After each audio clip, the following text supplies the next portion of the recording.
March 2019, Kampala, Uganda. A fluorescent light flickers. Two North Korean officials slide a shopping list across the table. Scud missiles, 6 units, and chemical weapons precursors, 500 kilograms. The man opposite doesn't flinch.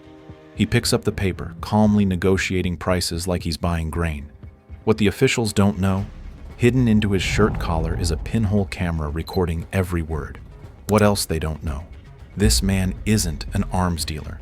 He's an unemployed Danish chef on government disability, with 0 spy training, and he's been doing this for 10 years. No backup, no extraction team, and no second chances. If they discover the camera, he dies in a North Korean black site. If he pulls this off, he exposes the most secretive regime on Earth. One twitch, one wrong answer, or one suspicious glance, and it's over. Intelligence analysts would later call this footage the most severe embarrassment to Kim Jong-un we have ever seen. A disabled chef just outplayed an entire dictatorship. How did a nobody fool the world's most paranoid government? And what happens when Pyongyang realizes they've been betrayed? Copenhagen, 2010. Ulrich Larsen sits in his cramped living room, staring at a flickering television. He's in his early 30s, a former chef whose career ended when chronic illness forced him onto disability payments. No job, no prospects, and no training in espionage. Just a man sinking into his couch, wondering if adventure had permanently passed him by. The walls of his apartment feel like they're closing in a little more each day. Then something on the screen seizes his attention. A documentary called The Red Chapel. In it, a Danish filmmaker named Mads Brugger and 2 comedians sneak into North Korea posing as a comedy troupe. The footage is absurd and riveting, a glimpse behind Pyongyang's Iron Curtain, laced with dark humor and genuine danger. Ulrich leans forward, pulse quickening. If they got in, what's stopping him? That night, his mind won't rest. North Korea, the most isolated regime on the planet, a real-life spy thriller waiting to happen. He's not a hacker, not a soldier, not anything. And yet a single idea lodges itself and refuses to leave. What if I try to expose their secrets? Most people would laugh it off and go to sleep. Ulrich opens his laptop and sends Mads Brugger an email, offering himself as an undercover volunteer. A bored, chronically ill chef wants to take on Kim Jong-un. It sounds like a joke. But 3 days later, Brugger writes back. He doesn't need someone inside North Korea. He needs eyes on the regime's global shadow operations. Pyongyang funds itself through illegal arms sales, drug trafficking, and sanction-busting schemes scattered across continents. An ordinary foreigner, invisible and underestimated, might slip into those networks undetected. Ulrich's first move is almost laughably mundane. He joins a fan club. The Korean Friendship Association, or KFA, is a global organization of foreign admirers of North Korea, communist nostalgists, curious travelers, and a handful of true believers who genuinely worship the Kim dynasty. The group has chapters in over 100 countries, and its members range from harmless eccentrics to people with genuine access to Pyongyang's power structure. Ulrich figures it's the perfect cover. Pretend to be a sympathizer and see what doors open. He attends local KFA meetings across Europe, singing odes to Kim Jong-il and parroting regime talking points about Western conspiracies. He plays the naive, ardent supporter, and he plays it well, too well. KFA leadership starts noticing this eager Danish comrade who never misses a meeting. Ulrich volunteers for grunt work no one else wants, organizing newsletters, managing email lists, and schmoozing new recruits, the tedious labor others avoid. He does it without complaint, month after month, year after year. Patience becomes his weapon. While others chase quick access or grow bored and drift away, Ulrich builds trust, brick by brick. That guy's a true believer, people start to say. They have no idea he's recording notes on every interaction, every suspicious whisper, every name and phone number he can collect. A mole burrowing in, one conversation at a time. His family knows nothing. Over dinner each night, Ulrich is the picture of normalcy, a husband and father chatting about groceries and weather and the kids' homework. But after everyone sleeps, he's on his laptop messaging KFA contacts, studying Pyongyang's latest propaganda and refining his act. That double life is crazy. Nobody by day, inching into a rogue regime's confidence by night. Exhilarating and terrifying. Ulrich often lies awake wondering if he's in over his head, but he keeps going because North Korea's inner circle is actually paying attention to him. Each small success feeds the next. In 2011, after a year of dutiful service, Ulrich receives an invitation, a guided trip to Pyongyang. It's a propaganda tour organized by the KFA, designed to show hand-picked foreigners the sanitized version of North Korea. For Ulrich, it's both a test and a threshold. If he actually flies to North Korea, he'll be under surveillance every waking second. Government minders will shadow his every step. One slip, one wrong expression, or one misplaced question could get him arrested as a spy. Or worse. But refusing means never earning the access he needs. He accepts. On the flight, he repeats the single rule over and over in his head. Stick to the cover story. He's just a friendly Danish chef who loves the great leader. Nothing more. Stepping into North Korea feels like entering another planet. Portraits of Kim Il-sung and Kim Jong-il stare down from every wall. Government minders in dark suits shadow the tour group's every step, watching for any sign of dissent or curiosity that cuts too deep. Ulrich forces himself to gasp at the mass games, to bow before the statues, to gush over the carefully staged, happy citizens working in fields and factories. At the giant bronze Kim Il-sung monument in Pyongyang, he places flowers and bows deeply, like a pilgrim at a shrine. Surreal and sickening, but he knows the minders are watching his face for any hint of insincerity. Back at the hotel, almost certainly bugged, he praises the DPRK to his hosts with fabricated enthusiasm. Every lie brings him closer to what he's really after. But every lie also tightens the noose if anyone suspects the truth. By the trip's end, Ulrich has proven his usefulness to key figures, especially Alejandro Cao de Benos. Alejandro is a Spanish aristocrat turned communist who has devoted his life to being Pyongyang's gatekeeper in the West, a Spaniard in love with Kim Jong-un. You can't invent someone this strange. He wears a North Korean military uniform to international conferences, speaks fluent Korean, and genuinely seems to believe everything the regime tells him. He's eccentric, influential, and exactly who Ulrich needs. So Ulrich lays it on thick, praising Alejandro's work, asking how he can help more. And it works. Alejandro begins treating Ulrich like his loyal Danish lieutenant. The nobody from Copenhagen is now on a first-name basis with one of North Korea's key international fixers. The mole is inside the house. But being inside doesn't mean Ulrich has access to the regime's darkest secrets. To reach those, he'll need bait powerful enough to make Pyongyang come to him. What could possibly tempt a nuclear-armed dictatorship into exposing itself? And where would a disabled chef find that kind of leverage? He doesn't know it yet, but this is the point of no return. Ulrich has infiltrated the outer circle. What comes next will be anything but boring. Exchanging friendly emails with Alejandro about recruiting new members, another idea is forming in Ulrich's mind. Seeing North Korea up close has changed him. The regime will gladly break any law if they think no one's watching. He's witnessed the chasm between propaganda and reality, and it's ignited something deep in his gut. The question, how does a small fry get handed real secrets? North Korea won't reveal anything valuable just because he's helpful. If he wants to expose a sanctions-evasion scheme, he'll need to dangle something the regime desperately craves. Ulrich lies awake, turning it over. What does North Korea want most from foreigners? The answer is obvious. Money, hard currency, investments, and ways to earn cash under the table. The Kim regime is starved for funds and crushed under international sanctions that have only tightened with each nuclear test. If someone appeared offering millions for a good cause, they'd bite. Ulrich realizes he needs to become that someone or find someone who can. But where does an unemployed chef find a fake millionaire willing to waltz into a criminal conspiracy? He stares at himself in the mirror. Quiet, average, and unremarkable in every way. No one would believe he's wealthy. He needs a partner in this insane play, and fate is about to deliver one in the most unexpected form.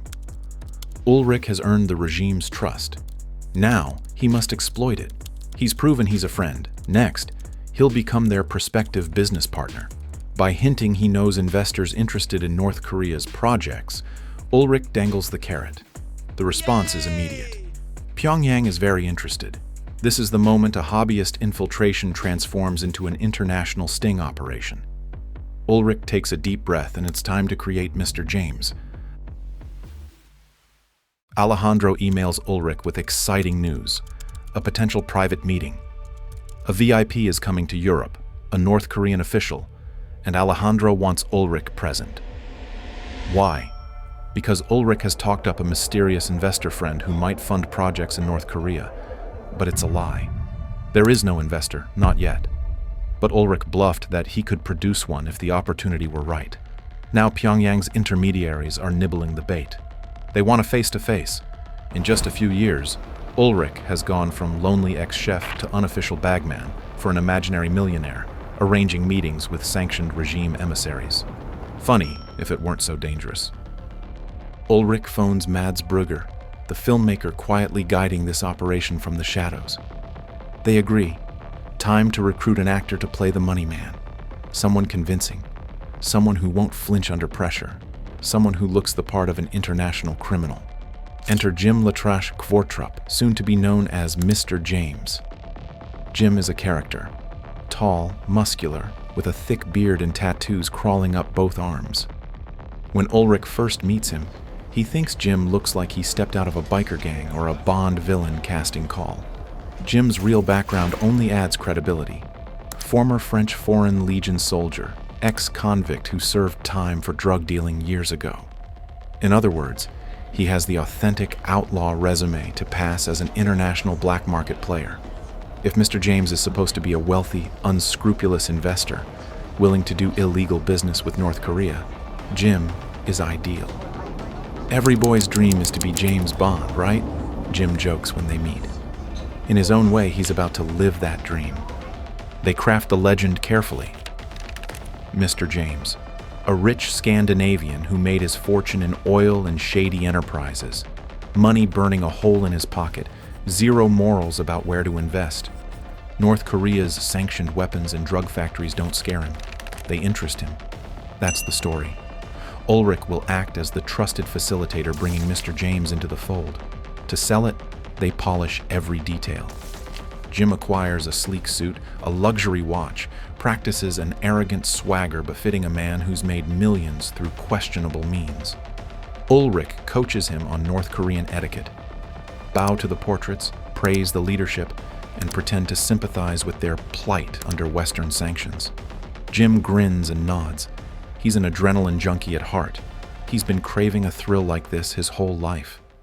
Their first meeting with Alejandro and a North Korean representative is set for Oslo, May 2016. An informal business discussion dinner at an upscale restaurant. Ulrich and Jim arrive, hearts pounding and faces composed. Alejandro is there, jovial as ever in his North Korean lapel pin, and beside him sits a North Korean diplomat from the embassy. Let's call him Mr. Lee. They clink glasses, exchange pleasantries, and feel each other out. Mr. James, played by Jim, spins his tale. Successful companies, interest in new opportunities, and admiration for countries that stand up to the United States.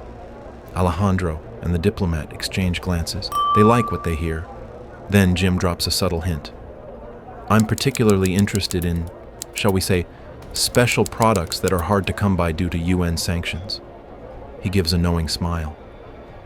For a second, the North Korean is silent. His face reveals nothing. Has Jim pushed too fast? Alejandro clears his throat, eyes gleaming. In a low voice, there are ways, Mr. James, if one is a true friend to our cause, to obtain special commodities, off the record. The relief Ulrich feels is overwhelming. They have bit. Over the next hour, polite small talk gives way to cold, hard illegality. By the second bottle of wine, the diplomat is sketching offers. Small arms at first, maybe counterfeit cigarettes, the easy stuff. Jim waves it off dismissively. I'm talking big. Weapons and drugs. Whatever makes money, my friends. If the price is right, I'm in. The North Korean smiles for the first time all night. The thin, sly smile of a shark sensing blood in the water. In that smoky Oslo restaurant, a deal begins to form. Within one meeting, North Korea's envoys are offering to sell missiles and manufacture methamphetamine for a foreign ally. The regime that publicly denies all illicit activity is here eagerly hatching criminal schemes over dinner and wine. Alejandro chimes in enthusiastically. Our government is very interested in joint ventures. We can be partners. He mentions a particular opportunity. North Korea has first-rate military tech and plenty of chemists. What they lack is a safe overseas location to produce in secret, away from the watchful eyes of international inspectors. Does Mr. James know a place where an underground factory might escape prying eyes? Jim and Ulrich exchange a glance as if considering. Jim replies casually, I might. Let's keep that on the table. Ulrich's mind is racing. This is beyond what he expected from a single dinner. They're openly discussing crimes that could start wars. He excuses himself to the restroom, claiming too much wine. Inside a stall, he silently pumps his fist. It's happening. They've captured these men openly conspiring on hidden recorders, but this is only step one. They need concrete proof of an actual transaction, signed documents, physical evidence, or something that can't be dismissed as loose talk. North Korea has basically said, bring us a plan and some cash, and we'll do anything. So Ulrich and Jim will bring them a plan so outrageous it strains belief. Before the night ends, the North Koreans spill their wish list. They mention Yemen and Syria, conflict zones where they could sell weapons if Mr. James connects buyers.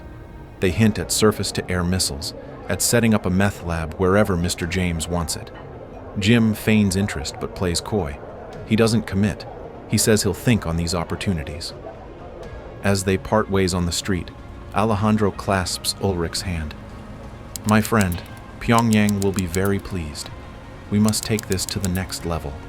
There's a gleam in his eye, the gleam of a man who smells money.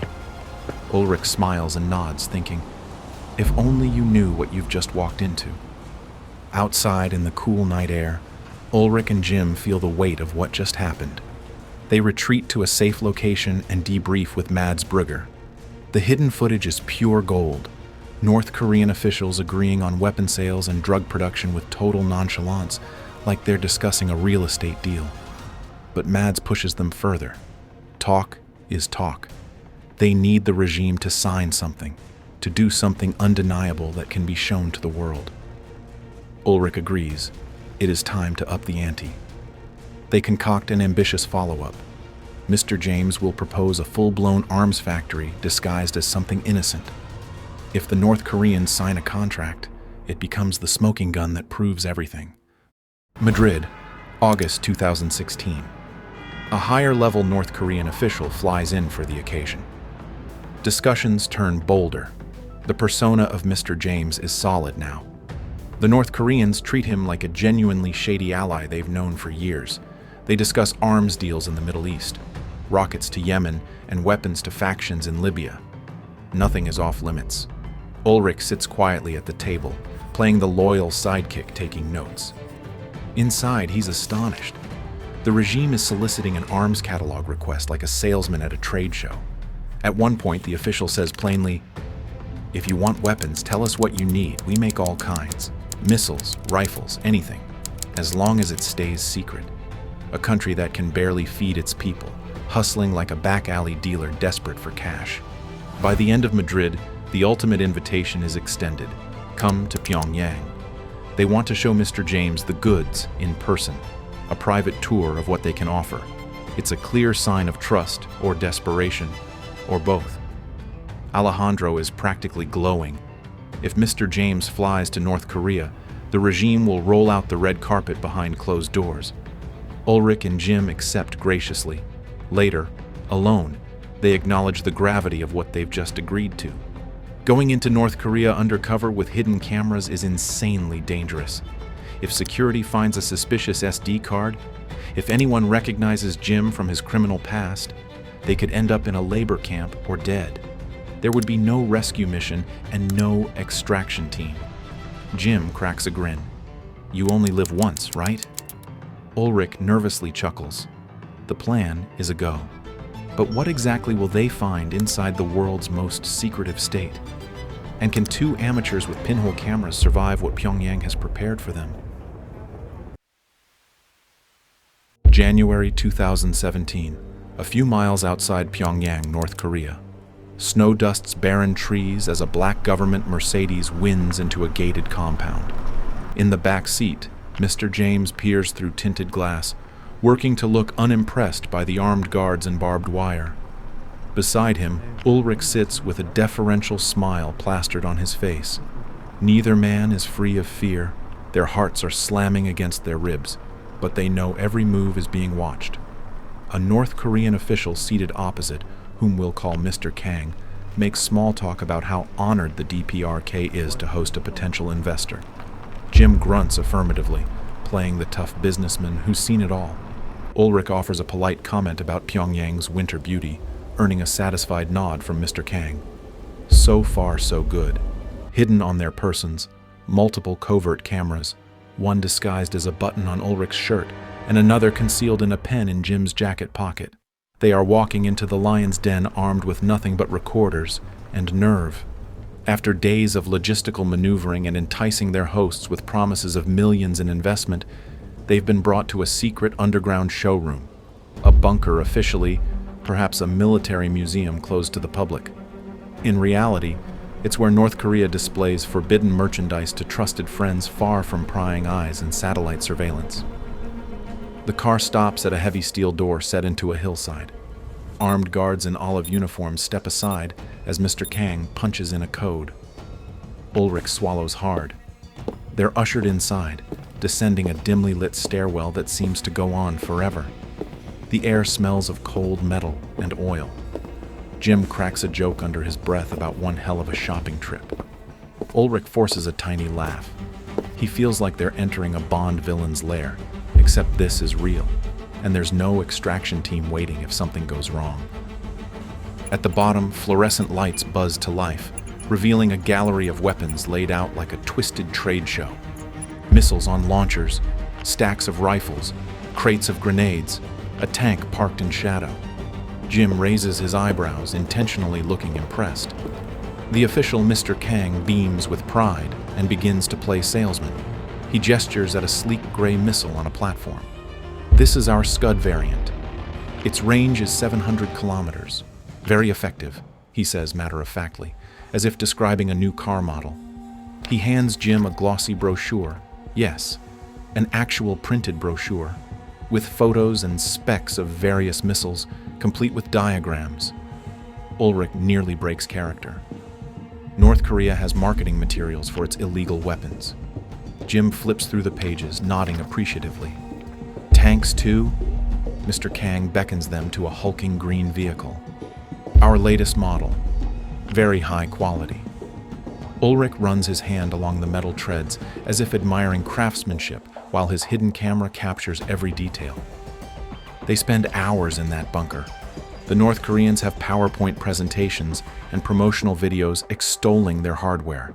Some slides include price lists in US dollars. Ulrich realizes this is routine for them. They've done this for other shady buyers from other countries. The regime, desperate for cash to fund its nuclear program, is running a secret arms showroom for anyone corrupt enough to pay. Jim plays his role to the hilt, asking sharp questions about production capacity and delivery logistics. He casually mentions friends in the Middle East who'd love these items. Mr. Kang is delighted. He assures Mr. James that whatever he wants can be arranged through diplomatic channels, far from prying eyes. Ulrich makes mental notes. They use embassies or front companies to smuggle arms, exactly the kind of detail investigators would salivate over. For a moment, Ulrich's mind drifts to his family back home. Here he is, deep in North Korea's secret underbelly, discussing smuggling routes for missiles that could kill thousands. If his wife or children could see this, but of course they can't. He's told them a cover story about a business trip to Asia. Standing in the bunker, he suppresses a shiver, not from cold, but from the realization of how utterly alone he and Jim are. If something goes wrong, no one is coming to save them. They would simply disappear. Midway through the tour, they're taken to an adjacent room behind heavy vault-like doors. When the door swings open, a chemical odor wafts out, sharp, acrid, and unmistakable. Inside there are lab setups, glass beakers, industrial chemical drums with Korean labels, something resembling a pill press. Mr. Kang explains almost casually, "This is for pharmaceuticals. We can produce medicines or other substances. A meth lab in disguise." Jim feigns a grin. "High purity?" "We have the best scientists," Mr. Kang responds with equal cheer. It's chilling. These men are smiling and joking while negotiating the manufacture of highly addictive drugs to sell to addicts around the world. All the while, Ulrich's camera records everything. On day 3, the North Koreans spring the big proposal.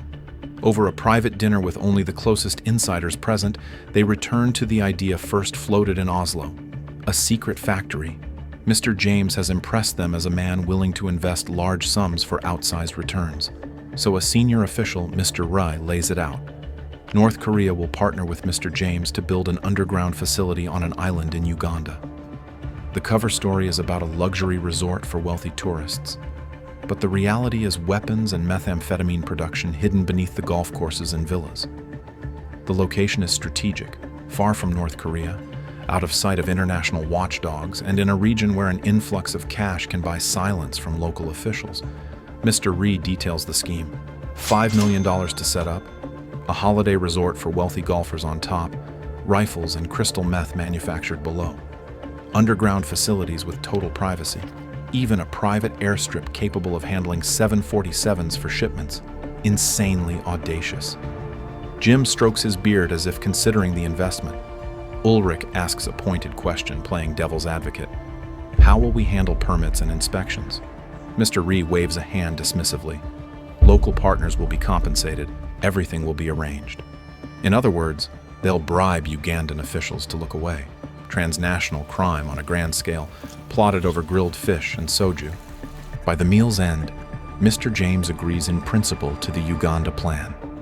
They raise glasses in a toast to international cooperation, toasting an arms and drugs conspiracy, as if it were a legitimate business venture.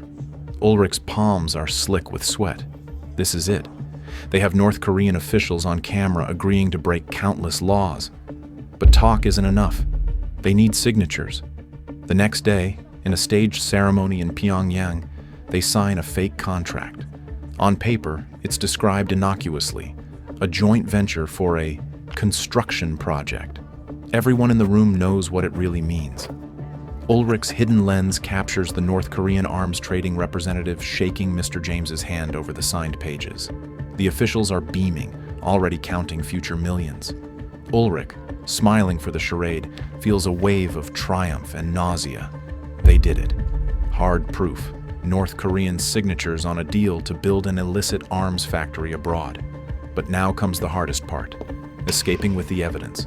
Will customs find the footage hidden in Ulrich's bag? And what happens when Pyongyang realizes they've been played? The visit concludes with warm farewells and an open invitation to return soon. They bow, thank their hosts profusely, and head to the airport under guard. Every checkpoint out of Pyongyang is nerve-wracking. Ulrich has hours of incriminating footage hidden in his carry-on, enough evidence to embarrass the regime on the world stage. If security finds it, none of them are boarding that plane. At customs, an officer slowly thumbs through Ulrich's camera bag. Ulrich's throat tightens. A long pause. The officer pulls out a digital voice recorder, one Ulrich had deliberately filled with innocuous bird sounds as decoy data. The officer frowns, questioning why he has it. Think fast. Ulrich explains with an embarrassed chuckle that he's an avid birdwatcher hoping to record exotic birds in the DPRK. A ridiculous story, delivered with earnest innocence. The officer raises an eyebrow, then breaks into a grin. Birds? North Korea has many beautiful birds, he says, and waves Ulrich through. Ulrich doesn't breathe easy until their air choreo flight lifts off the tarmac, and Pyongyang vanishes beneath the clouds. Back in Europe, Mads and the team review the treasure trove of footage.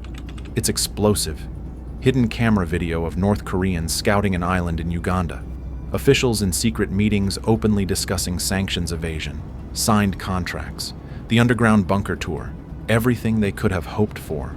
They even have recordings of a North Korean ambassador in Scandinavia offering tacit approval for the project. Ulrich has accomplished what seasoned intelligence agents hadn't, he exposed on film. Exactly how North Korea plots to dodge sanctions and sell illegal arms. But the operation isn't over. There's one final act to play, and it will be the most dangerous, the grand reveal. Summer 2019. After months of careful planning since the Pyongyang trip, Ulrich and Jim prepare for one final rendezvous with their North Korean contacts.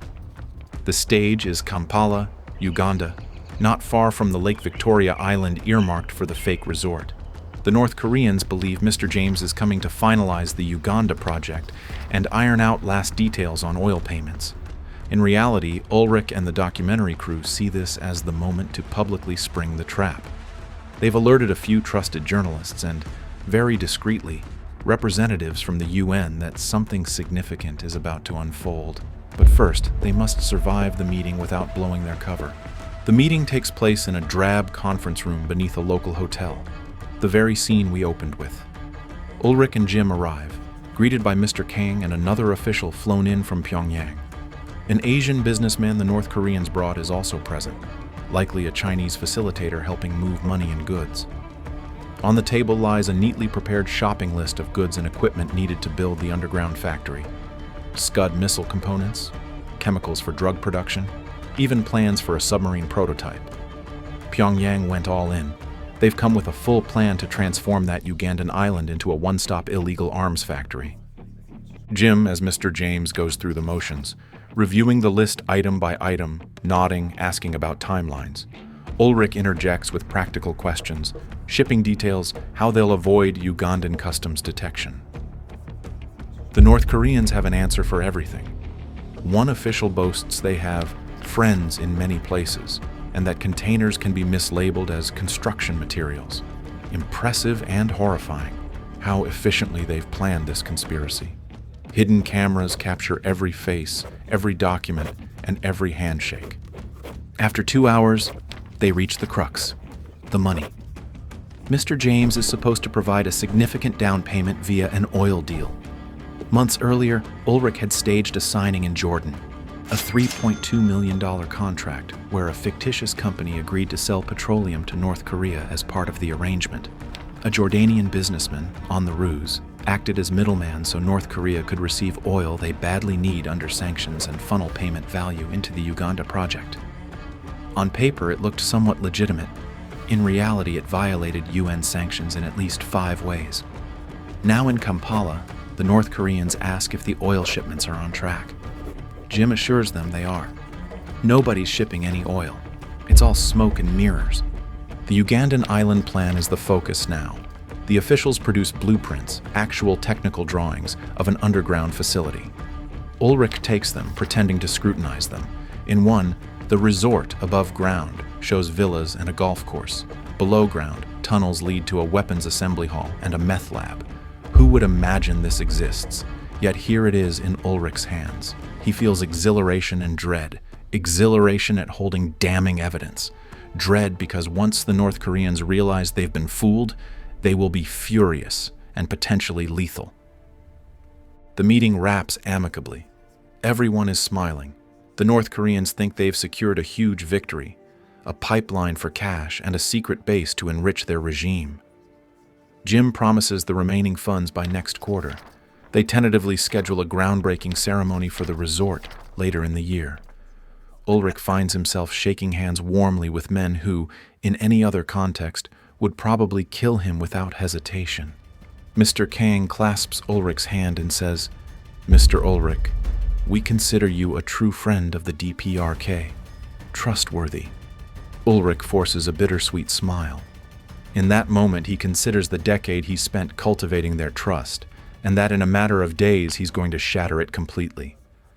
These officials, Alejandro, all of them, will realize the quiet Dane they welcomed as a comrade was secretly recording their every crime.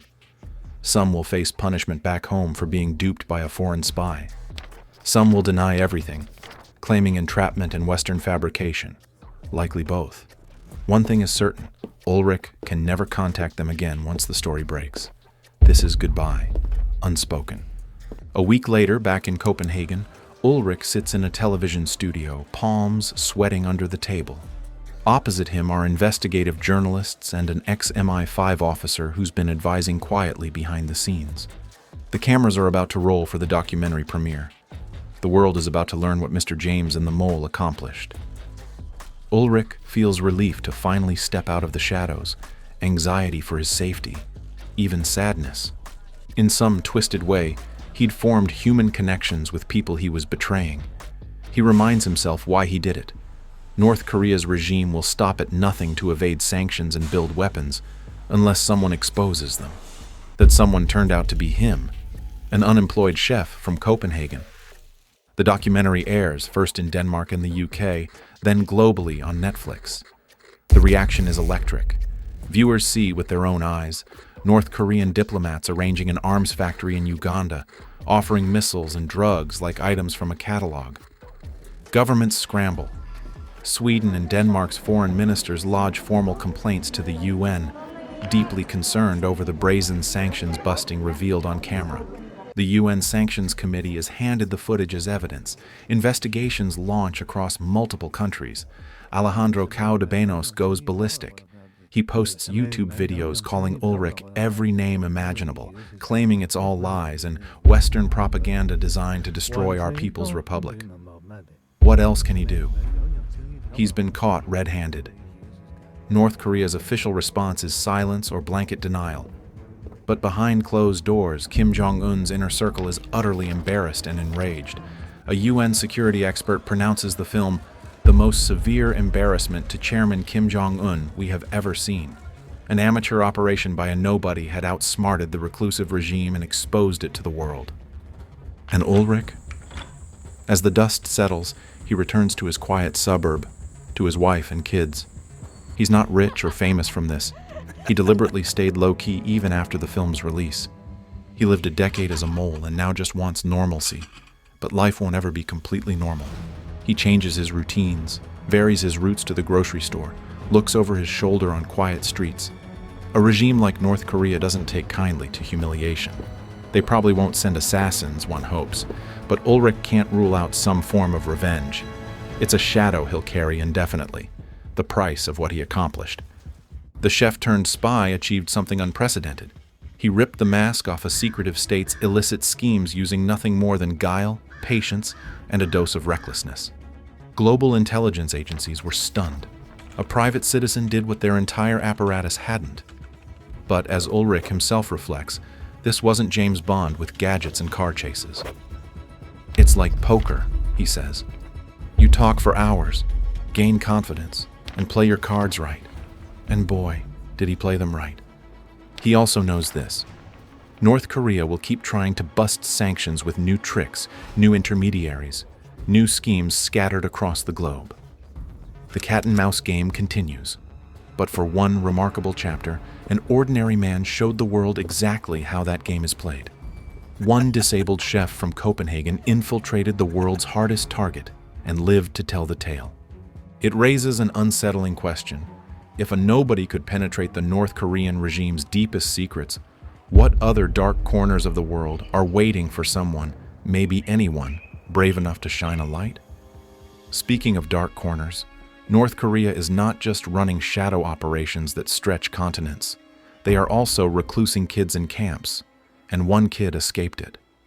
Watch our video about the prodigy who escaped North Korea.